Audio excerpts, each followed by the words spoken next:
დილამშვიდობის მოგესალმებით. წარმოგიდგენთ განათლების მეცნიერებისა და ახალგაზრდულ საქმეთა კომიტეტის დღის წესრიგს. ქორუმი გვაქვს, შეგვიძლია რომ სხდომა დავიწყოთ. დღის წესრიგით გათვალისწინებული არის სამი საკითხი.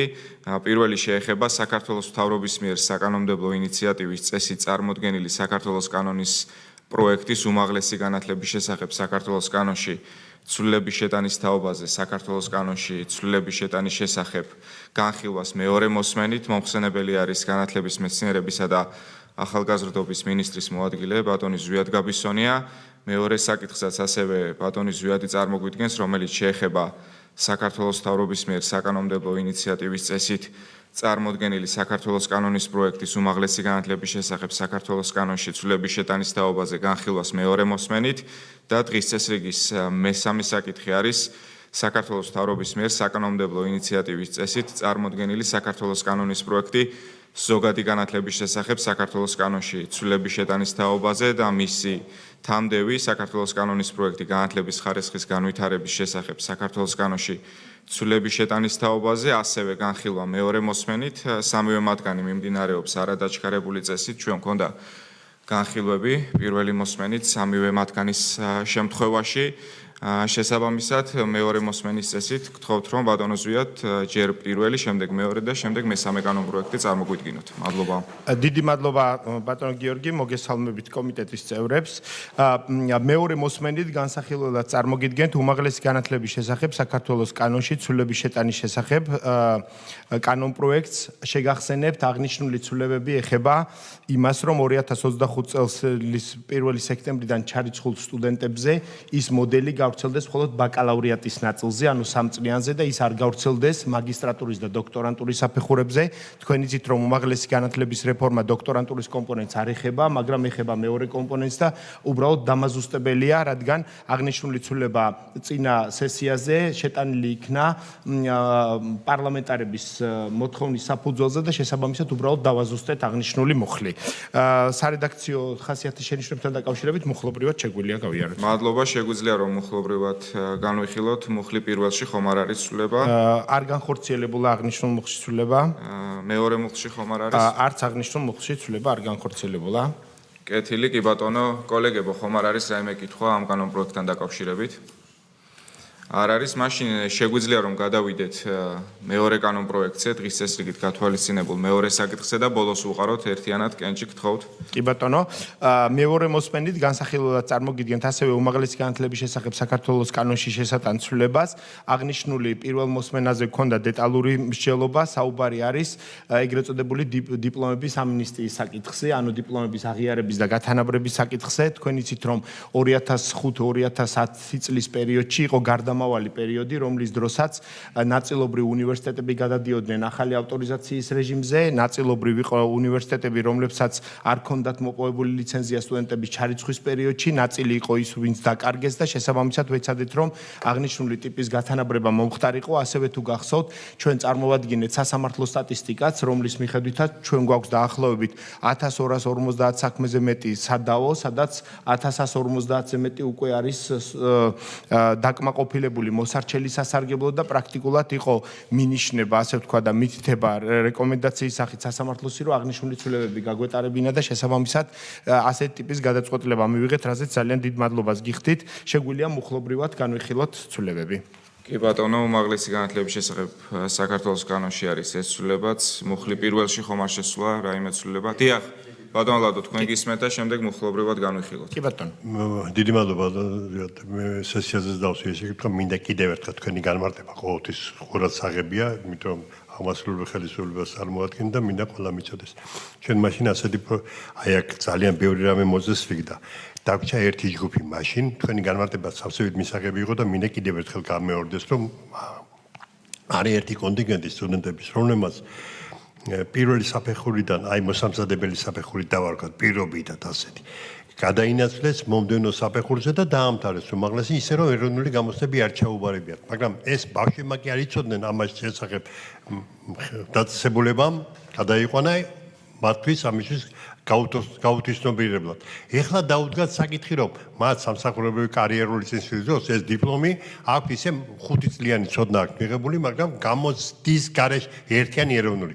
თქვენ მაშინ განმარტება გააკეთეთ და კიდევ ერთხელ მინდა რომ მოსახლეობა ეს ამ კონტინგენტმა ეს იცოდეს. რამ შეგვაფერხა და რა არის აქ მიზეზი. ბატონო, ამოსავალი დებულება გახლავთ საერთო ეროვნული გამოცდები, თქვენ იცით რომ საერთო ეროვნული გამოცდები 2000 აი ამ პერიოდიდან არის დაწყებული, ამიტომ ერთ-ერთი აუცილებელი კრიტერიუმი აღნიშნული დიპლომების გათანაბრებასთან დაკავშირებით იყო სწორედ ის, რომ სტუდენტებს აუცილებლად უნდა ქონდეთ საერთო ეროვნული გამოცდები ჩაბარებული. შესაბამისად, ეს იყო ის დათმობა, რა კრიტერიუმის საფუძველზეც მოახდინეთ აღნიშნული დიპლომების გათანაბრება. საუბარი არის 4 წლიან და 5 წლიან პროგრამების გათანაბრებაზე, რატომ გავაკეთეთ ეს, ამაზე გახსოვთ, რომ იყო დემაგოგია აბსოლუტური, რაღაც სრული ტყუილები თითქოს ჩვენ დოქტორის და აკადემიკოსების ხარისხებს ვანიჭებდით და რაღაც გასაქილიკებელი იყო, ამ დროს ლაპარაკი არის ათასობით ადამიანზე, რომელთაც არანაირი ბრალეულობა ამ ნაწილში არ ქონიათ. ანუ რომ დავაზუსტოთ, საუბარი არის ისეთ სტუდენტებზე, რომლებმაც ჩააბარეს საერთო ეროვნული გამოცდები,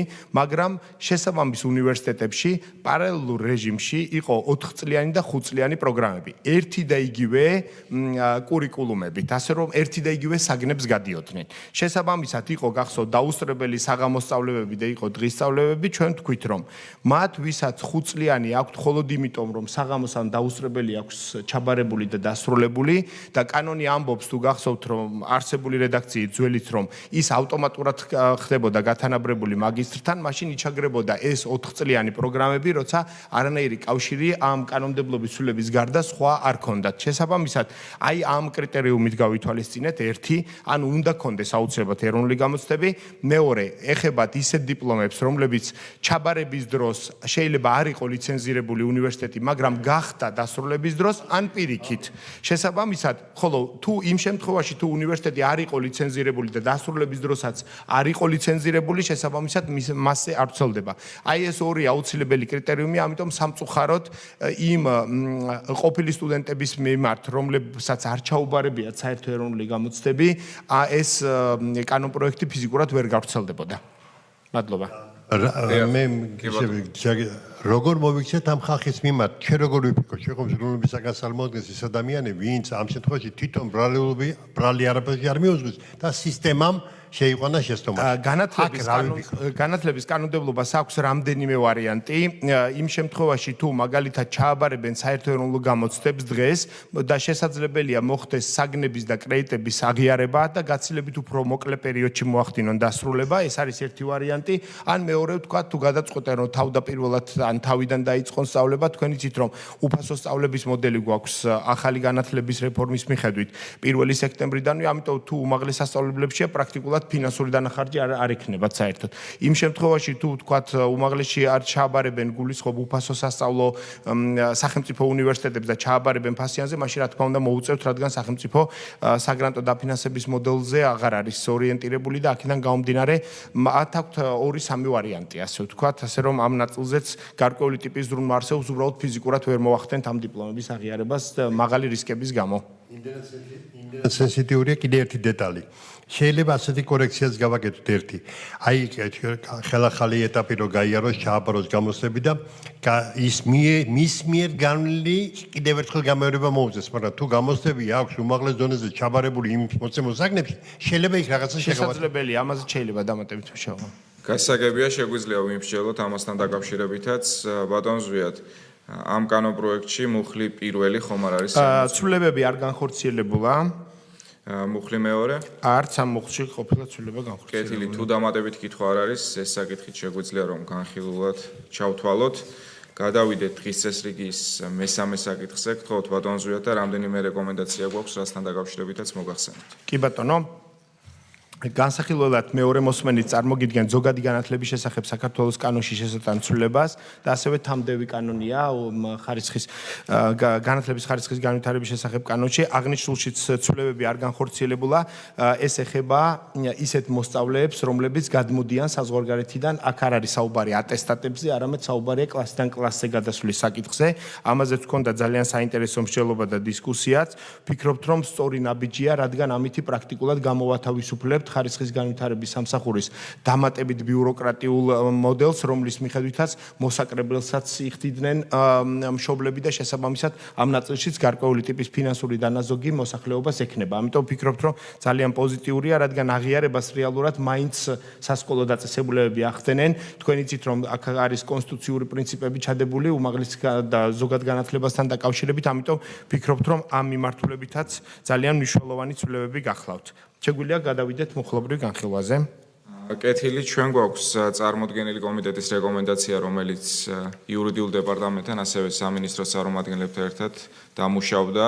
ვფიქრობთ, რომ აუცილებელი არის, რომ ამ კანონის პროექტის მეორე მუხლის მეორე პუნქტში შევიდეს ცვლილება და დაზუსტდეს ზოგად საგანმანათლებლო დაწესებულებისთვის პირობები და ავტორიზაციის მოპოვებისთვის ვადები, რომ უფრო მკაფიოდ იკითხებოდეს თუ რა ვადაში უნდა განახორციელოს სკოლამ საავტორიზაციო განაცხადის წარდგენა SIPS განათლების ხარისხის განვითარების ეროვნულ ცენტრში და შესაბამისი ავტორიზაციის მოპოვება. აქედან გამომდინარე, შესაბამისი ცვლილებები ჩვენი მხრიდან იქნება ასახული და მე როგორც ვიცი, სამინისტროს პოზიციაც ამასთან დაკავშირებით არის დადებითი. ასევე ხომ არ არის ცვლილება პირველ და მესამე მუხლში ეს რომ გითხრათ. პირველ და მესამე მუხლში ცვლილება არ განხორციელებულა, მეორე მუხლში აღნიშნულ ცვლილებას რა თქმა უნდა ავსახავთ, რა თქმა უნდა ვიცნობთ ამ ცვლილებას და სავსებით ვეთანხმებით ამ მიმართულებით არანაირი პრობლემა ჩვენი მხრიდან არ არის. ძალიან კარგი ავტორიზაციის ვადები, რაც იყო განსაზღვრული, უშუალოდ დოკუმენტაციის მომზადებისთვის იქნება ცალკე ვადა და სრულად ავტორიზაციის დასრულებისთვის გათვალისწინებული იქნება შესაბამისი ვადა.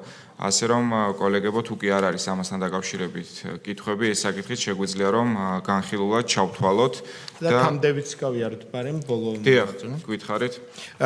თამდევი გახლავთ იგივე ცვლილებებია შინაარსობრივი თვალსაზრისით არის განათლების ხარისხის განვითარების შესახებ საქართველოს კანონის შესწანი ცვლილება მოგეხსენებათ, რომ ამ მიმართულებით სწორედ განათლების ხარისხის განვითარების სამსახური და სააგენტო ახდენდა ამ მიმართულებით აღიარებების ნაწილს და შესაბამისი კორექტირება მოახდინეთ ამ ნაწილში. მათ შორის აქაც იქნება ასახული ის ცვლილებები, რაც თქვენ კი ბატონო, აქაც მუხლობრივად გავყვეთ, მაშინ პირველ მუხლში ხომ არ არის ცვლილება? არ არის ცვლილება განხორციელებული. მეორე მუხლში?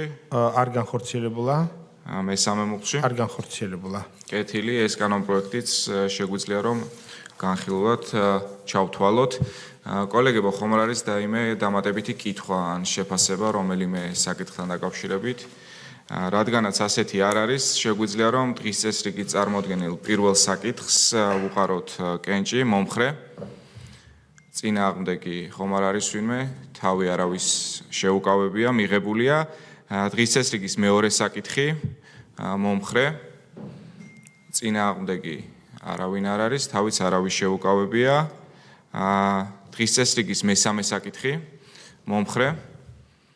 წინააღმდეგი არავინ არ არის, თავიც არავის შეუკავებია, როგორც მიხვდი მეორე საკითხთან დაკავშირებით თქვენ შეიკავეთ თავი, ქალბატონ თამარ.